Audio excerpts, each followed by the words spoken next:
Good morning. Today we're doing very different. We're doing a dawn because I have been requested to take care of a commitment.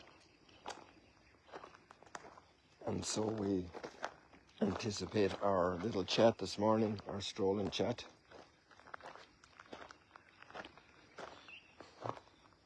Sometime we need to get back to doing some more strolling, but it's a while since I've been up in Mount Arbel and down there by the lake a few times, but not so much. Let's see what Providence allows. And the exiles are in Jerusalem and they're dedicating the temple with the successor's support of the successor of Cyrus, Darius.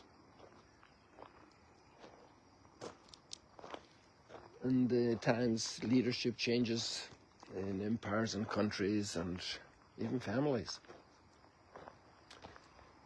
And in this case, the leadership has good continuity and not a break with what was already done.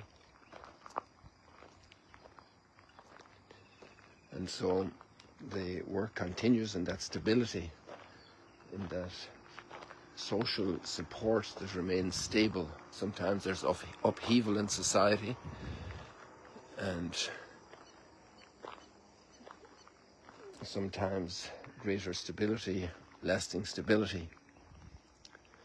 And the time of dawn speaks of change, changing from night to day. They're changing from exile to freedom, and especially its freedom centered around worship of God, the source of freedom, the deep source of freedom.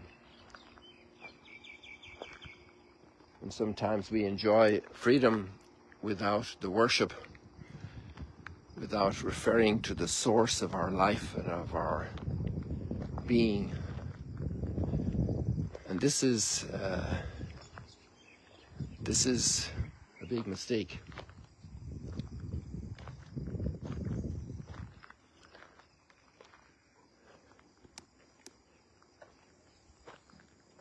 How deeply we need that connection where we're anchored.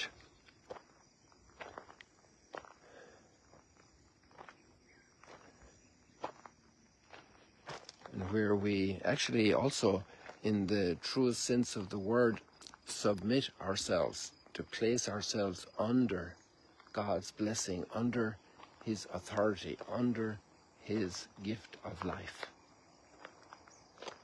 That's the meaning of submit, mittere, to place, to put, and underneath. Because when we don't, we can rise above everything, even though we haven't caused very much in life, in the world, and the cosmos, and we can dictate and our own arbitrary desires to model and shape the world completely alien to reality and truth. Now, it's also true that people of strong religious convictions can also be deviant. And here we have these pagan rulers who are respecting the right of peoples to have that basic freedom. And that's a great blessing.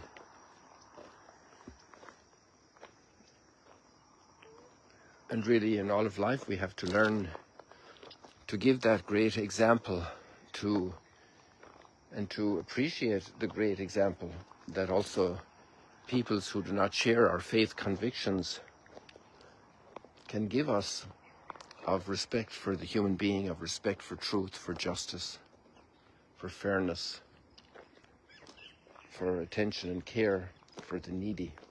We have great resources in our faith to be leaders in this field, but sometimes others put us to shame. And that's a great challenge for us, a great motivation and incentive to realize the responsibility we have through the gift of faith.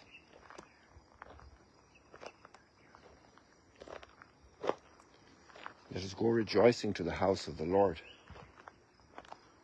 And we need that renewal, interior renewal, to renew the joy. It's a grace, but it's also something in which we participate very clearly, very wonderfully, by God's disposition.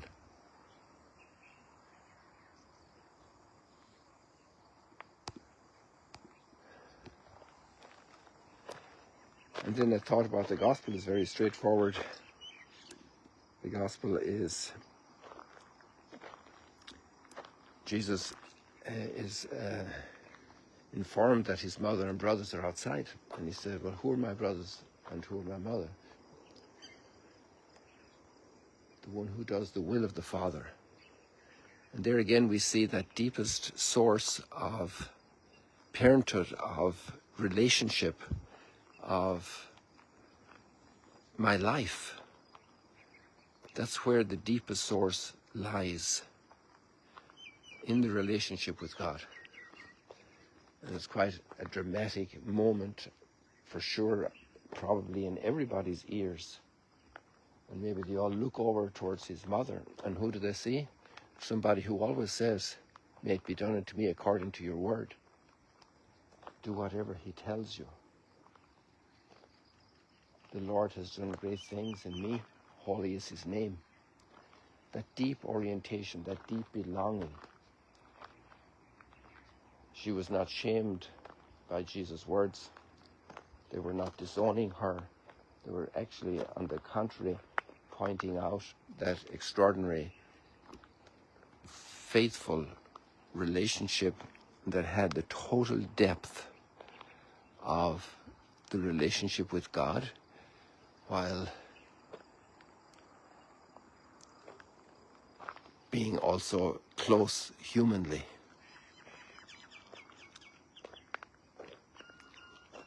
In fact, the greatest proximity, humanly speaking, is when the depth of the source is truly present there, the depth of the relationship with God. I leave it like that for today. I need to be ready by 6:30 for this commitment filming that I've been requested to do. So may the Lord bless you and keep you. I'll probably do a little spot of Instagram now as well. See you later, alligators. This early hour of the morning, thank you for joining. God bless you.